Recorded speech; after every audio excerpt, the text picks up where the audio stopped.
Hey guys, Mount Baker Mining and Metals. Today we're going to run a sample of PC boards through our hammer mill and shaker table, crush them up, and try and get the precious metals and base metals out of them. This is a bunch of cell phone boards, and we're going to run these through our PCB system and try and recover the precious metals off them. And these are going to go right into our small 16 by 12 hammer mill. We're going to run a 0.8 millimeter slot, and we're going to run them down onto the table and concentrate the precious metals and the copper over. And then these are two different samples. These are large industrial computer boards. These are all the depopulated components off of those boards. And we're going to run these two separate as well. So we'll take all these depopulated components, we'll run them right in our 16 by 12 hammer mill and onto the table. But these big ones, we're going to pre-shred first through one of our 24 by 16 HD mills. I'm going to feed the whole boards into the throat of the hammer mill here. They're going to grind up with the swinging hammers on our hammer mill, and we have a 1-inch slotted screen here. And all that material is going to come out the bottom. It's going to go up this conveyor belt under a cross belt magnet. It'll pull off the steel, but we're going to actually put the steel back into the samples to run it through our hammer mill, because there's some precious metals that are attached to some of the magnetic components. So we're going to save everything, but anything that's not magnetic is going to come up here, and we're just going to catch it here in this garbage can, and then we'll take it over and we'll run our sample on our shaker table. We'll take a little walk through our system here. This is what we call our small turnkey PCB system. This is a 16-inch by 12-inch hammer mill. It's got a rotor on this shaft here that spins around in this case. A bunch of hammers attached to the rotor, and they just beat anything that goes down the chute here. There's a screen that goes all the way 180 degrees along the bottom of the mill here. And this screen has 1.2 millimeter slots that are about 1 inch long.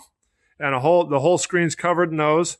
And then it comes down this chute onto one of our 4-foot by 8-foot shaker tables. Everything that's light, a lot of this stuff will float in water, but light, fiberglass, plastic, anything that has a density of about 3 grams per cubic centimeter or less will come down here into the number 4, the waste trough. The metals that are heavier, but still not heavy enough to get up the ramp here, aluminum is a good example, will come down right here at the base of the ramp and into the number 3 middlings port. I'll get a bucket under there to catch those.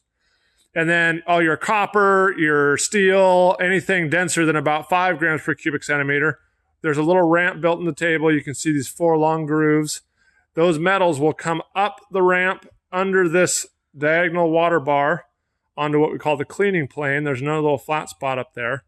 And they will come down into the number 1 and the number 2 high-grade concentrates. And you'll see a little bit cleaner, higher grade stuff come down in the number 1. More of the dense stuff will come down here. If there's a huge volume of copper or steel, a lot of it will go into the number 2.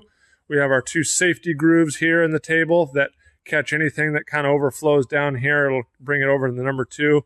So unless the table is completely overwhelmed with copper, which I have seen before, but almost all the copper and the gold and the dense metals will come down here, and the light stuff will come down here. But if the table gets overwhelmed, you'll get a little bit of copper contamination into the number 3. We have 2 pumps. There's a 3-phase pump here that pumps a large volume of water up into the back of the hammer mill here. And that helps the crushing and the stuff that flows down onto the table. We have another pump over here that feeds the water bars to the shaker table. And everything, all the water flows down the table. The table is slanted downhill towards the number 4 tailings. And all the water flows off, carrying anything light with it down into the number 4 to be recirculated through the system again. So we'll get this thing fired up, and we'll see what we can do with these samples.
All right, so here's our number 1 and our number 2 from the cell phone boards. This is the number 1, and there's some copper in here, but there's quite a bit of pins as well, and gold-plated stuff. That's where all the real high-grade precious metals are. And then over here is the number 2, and again, there's some pins in here, but it's a lot more copper. It's a lot more red. And so this is where the vast majority of the precious metals is going to be. Now we'll go take a look at the number 3 and the number 4. Here's the number 3 middlings first. And there is a huge amount of copper in here. It's mostly copper. The bucket's quite heavy. And we tuned our splitter to where we took just a little bit of fiberglass in with the copper to try and minimize any loss of copper to the tailings. And then here's our number 4 tailings bucket. And this is just the stuff that settled out. There's probably quite a bit more in here that ended up flowing out of this bucket. But it's almost all fiberglass. There's a few little copper flakes in there.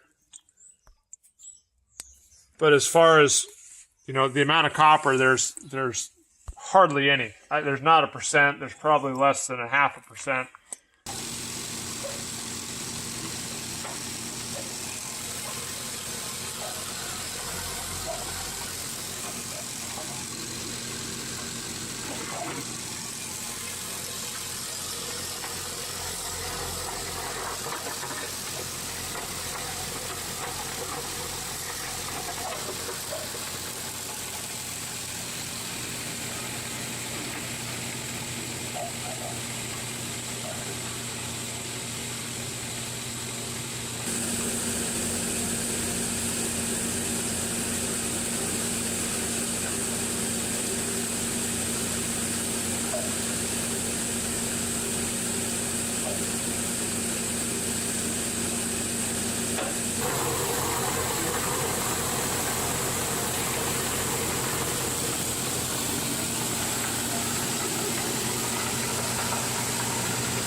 All right, here's our results from the whole populated board, and they look very similar to the cell phone results.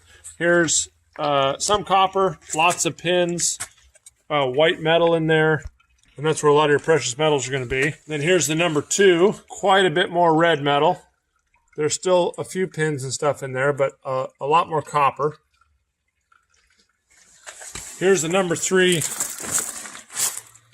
middlings, a lot of copper, and a little bit of the resin. And then here's the number 4, which again is mostly 100% plastic and resin. And these boards are somewhere in the range of about 100 to 200 grams a ton of gold and about 400 grams a ton.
All right, so here's the results from our depopulated boards, and this is just the components. Here's the number 1, and it's just full of pins and white metal. There's very, very little copper in there. There was actually hardly any copper on the table when we were running because we didn't have any of the boards. And then here is the number 2. There's definitely some copper in there, but a lot of pins, a lot of the plated stuff. So those are the 1 and 2, and that's where most of the metal is. Here's the number 3. And there's some metal in there, but a lot of it's aluminum, I think from the aluminum heat sinks. A lot of plastic, both black and white, and very little red metal or valuable metal. And then this is the number 4, which is just plastic. There's hardly any metal in there at all. I don't actually see any metal. All right, guys. Well, thanks for watching our tests. I hope you guys enjoyed it. And if you have any interest in any of our equipment, you can find our contact information down below in the corner.